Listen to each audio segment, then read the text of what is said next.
ain't got nothing on Charlamagne. Oh, hush, Batman. I be in here at just because you in here with your day. Kevlar hoodie on. Okay. I go underground and come up, get here by 6, and boom, I'm in hell. Oh my gosh. All right, let's get to the latest with Loren. That part where I say I'm not dumbing myself down kind of is funny now. Every time I hear it. I cannot listen to it without laughing. The funny. I'm not dumbing myself down. Every time. Wow. You have failed this city. Oh. Wow.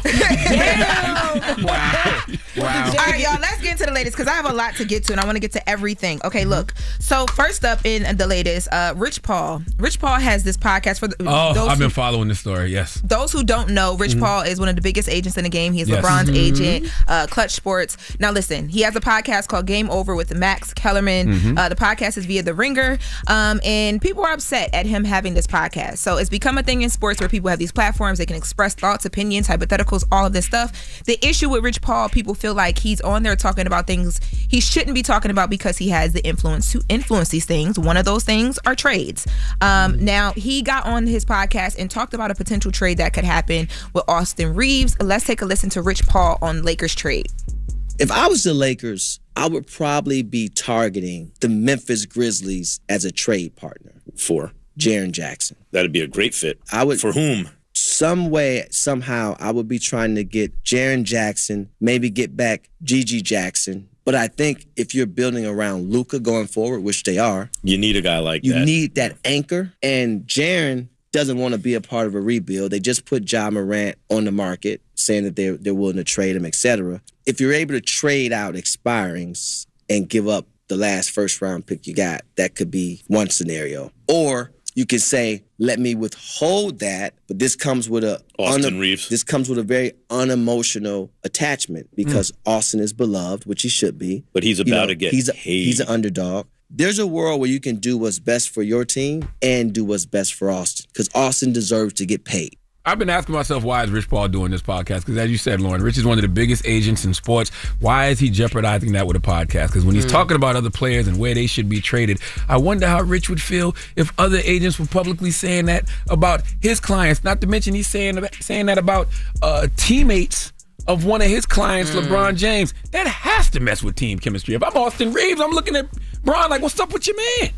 Well, Rich Paul is saying that, there shouldn't be an issue with this because it's all hypothetical. Like, he came and cleared it up once these comments kind of rub people a little bit the wrong way. Let's take a listen to Rich Paul clearing up the Austin Reaves comments.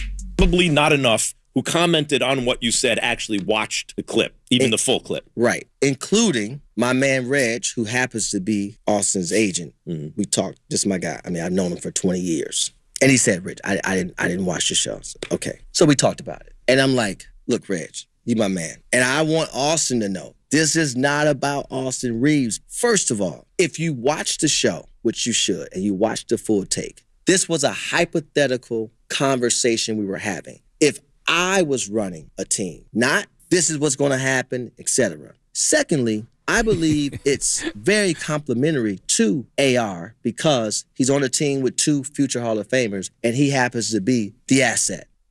Nah, Rich. You said my client should be traded. If I'm Austin Reaves, I'm asking LeBron, why is he talking about me being traded? It's just unnecessary noise and drama. And if I'm a player, would I want to sign with an agent that's stirring up all this mess?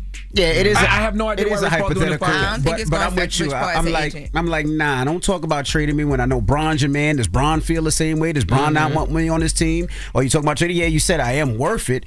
But yeah, I'm with you. It muddies the water. It's unnecessary noise and drama. They asked Bron about it. Yeah, they did. So ESPN has a quote from LeBron. This was after they played the Atlanta Hawks. He says, I think you all know by now, Rich is his own man, and what Rich says is not a direct reflection of me and how I feel. He continues, and I hope people know that. I hope people know that, and if they're not sensible enough to know that, then I don't know what to tell them. And you said this podcast is on The Ringer. Yeah, it is on The Ringer. And so Bill Simmons, who was the owner of The Ringer, he created it, but then he sold it to Spotify. But he still heads up like a lot of their content strategy, podcast, video. It's his network. Yeah, he had to comment on it because people are basically saying this is like a whole conspiracy. Yes, Bill Simmons is a diehard Celtics fan. He put this podcast together to sabotage the Lakers. Oh my God. Let's take a listen to Bill Simmons real quick.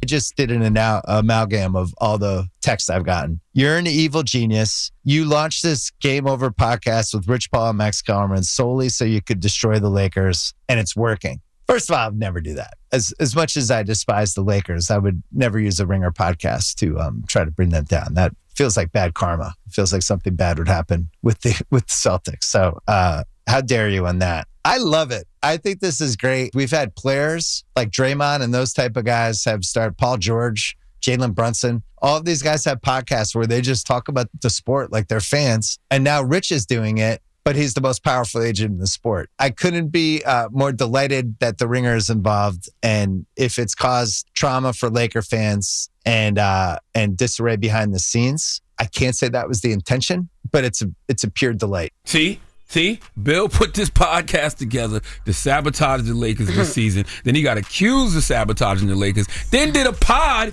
telling you that he didn't do that. And I wonder before here on out, will owners say that, our athletes and agents can't do podcasts when talking about the same sport that they represent? That's a question that ESPN was posing. Like, what are the protocols, if there are any, and will there come some from this? I just know the Ringer's having a great week. Amy Poehler won the first ever Golden Globe, which was just Hollywood rewarding Hollywood because she shouldn't have won that.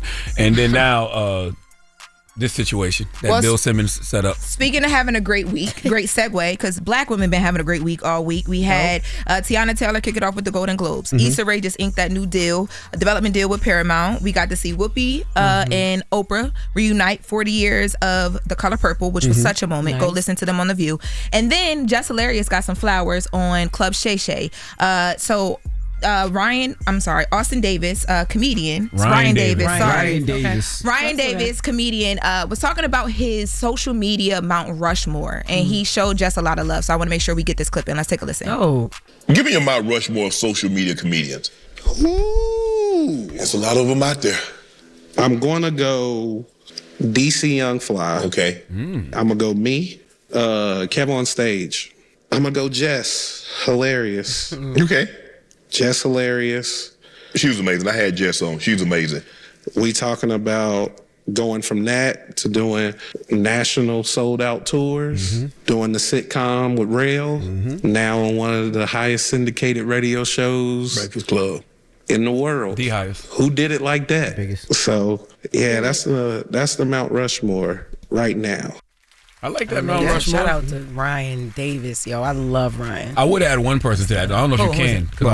Is he considered a comedian? King Batch? Is King Batch considered a comedian? King Batch is. I love King Batch. I don't think he have. I've never heard him call himself. No, he does like. Okay, well maybe not then. Yeah, what's his name? But he's an actor though. He does King Batch acts and stuff. Yeah, Country Wayne's a comedian. King Batch. King Batch. Yes. Yeah, I think he also started a lot of the. Yeah, that's what I was saying. That's with Vine and that we. But I think he's talking about stand up. So that's stand ups. Yeah. But yo, shout out to. Can we drop a clues bomb for Ryan Davis? Not Austin. My bad, Ryan. I'm sorry. Okay. I was still thinking about Austin Reaves. The sports had the girl in a little tizzy. It's okay, and he got his special is out too, so y'all need to watch it. It's called Underrated if y'all haven't yet. It was dope though. It was dope if you watch the full clip. He was like, yeah, like Jess. He was like, Jess Hilarious. Y'all seem cool. Yeah, that's my dope. guy. And you deserve to be up there. And that is the latest with you Loren. seem surprised that somebody cool with Jess? Just don't be knowing comedians' names sometimes. I know. Yeah. I know. People remember her, but she don't be remembering people. Exactly. Yeah. Whatever. Yo, she remembered his name. I messed it up, but she remembered it this time. But you got head trauma, so we excuse you. The People's Choice Mix is up next. I know you're not talking about nobody head. You be sitting over there looking like a thumb. Leave me alone. It's the Breakfast Club. Good morning. Woke up. Wake you up. Wake that ass up. Program your alarm to Power 105.1 on iHeartRadio.